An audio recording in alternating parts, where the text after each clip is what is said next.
മലയാളത്തിലെ എക്കാലത്തെയും സൂപ്പർ താരങ്ങൾ ഒരാളാണ് സുരേഷ് ഗോപി. തീപാറും ഡയലോഗുകളും ആക്ഷനും ഒക്കെയായി സിനിമയിൽ സജീവമായിരുന്ന അദ്ദേഹം ഇടയ്ക്ക് വെച്ച് രാഷ്ട്രീയത്തിൽ പ്രവേശിക്കുകയായിരുന്നു. വരനെ ആവശ്യമുണ്ട് എന്ന ചിത്രത്തിലൂടെയാണ് അദ്ദേഹം വീണ്ടും സജീവമായത്. നിലവിൽ അദ്ദേഹം ശ്രദ്ധ കേന്ദ്രീകരിച്ചിരിക്കുന്നത് രാഷ്ട്രീയത്തിലാണ്. അദ്ദേഹം ഇപ്പോൾ കേന്ദ്രമന്ത്രി കൂടിയാണ്. സുരേഷ് ഗോപി രാഷ്ട്രീയത്തിലേക്ക് ഇറങ്ങിയെങ്കിലും അദ്ദേഹത്തിന്റെ സിനിമകളെല്ലാം വരാനിരിക്കുക തന്നെയാണ്. സിനിമാ ലോകത്ത് സഹപ്രവർത്തകരിൽ ഭൂരിഭാഗം പേർക്കും പ്രിയങ്കരനാണ് സുരേഷ് ഗോപി. വർഷങ്ങളായി ജീവകാരുണ്യ പ്രവർത്തനങ്ങൾ സുരേഷ് ഗോപി നടത്താറുണ്ട്. ഇത് മിക്കപ്പോഴും വാർത്തയായിട്ടുമുണ്ട്.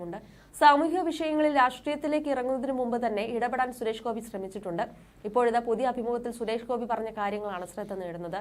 ചാരിറ്റി പ്രവർത്തനങ്ങളുടെ തുടർച്ചയായല്ല താൻ രാഷ്ട്രീയത്തിലേക്ക് വന്നതെന്ന് സുരേഷ് ഗോപി പറയുന്നു. MP ആയി തെരഞ്ഞെടുക്കപ്പെട്ട ശേഷം വരുന്ന അഭ്യർത്ഥനകൾ ഞാൻ സ്വീകരിക്കാറില്ല. അത് മറ്റൊരു വിങ്ങാണ്.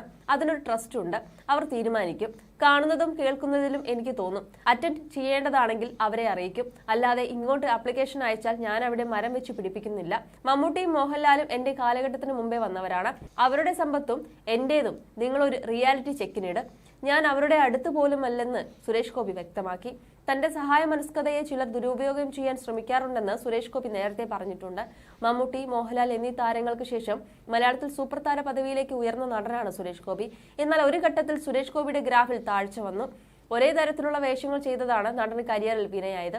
പോലീസ് വേഷങ്ങളിൽ സുരേഷ് ഗോപി തുടരെ എത്തിയ ഒരു കാലഘട്ടമുണ്ടായിരുന്നു. അച്ഛൻ ചെയ്യുന്ന ചാരിറ്റി പ്രവർത്തനങ്ങളെക്കുറിച്ച് മകൻ ഗോകുൽ സുരേഷ് നേരത്തെ സംസാരിച്ചിട്ടുണ്ട്. എന്നാൽ പലപ്പോഴും അച്ഛന് കേൾക്കേണ്ടി വരാറ് അധിക്ഷേപങ്ങളും കുറ്റപ്പെടുത്തലുമാണെന്ന് ഗോകുൽ സുരേഷ് പറഞ്ഞു.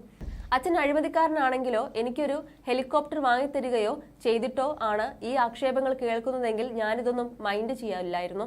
പക്ഷേ തനിക്ക് എൻജോയ് ചെയ്യാനുള്ളത് വരെ എടുത്ത് പുറത്തു കൊടുത്തിട്ട് തെറി കേൾക്കേണ്ട ആവശ്യമില്ല. അത്തരം സാഹചര്യങ്ങളിൽ താൻ പ്രതികരിക്കാറുണ്ടെന്നും ഗോകുൽ സുരേഷ് വ്യക്തമാക്കി. എന്തിനാണ് അച്ഛൻ ഇവരുടെ വായിലിരിക്കുന്നത് കേൾക്കുന്നതെന്ന് ഞാൻ അമ്മയോട് ചോദിക്കുമായിരുന്നു. അച്ഛന് അതാണ് ഇഷ്ടം.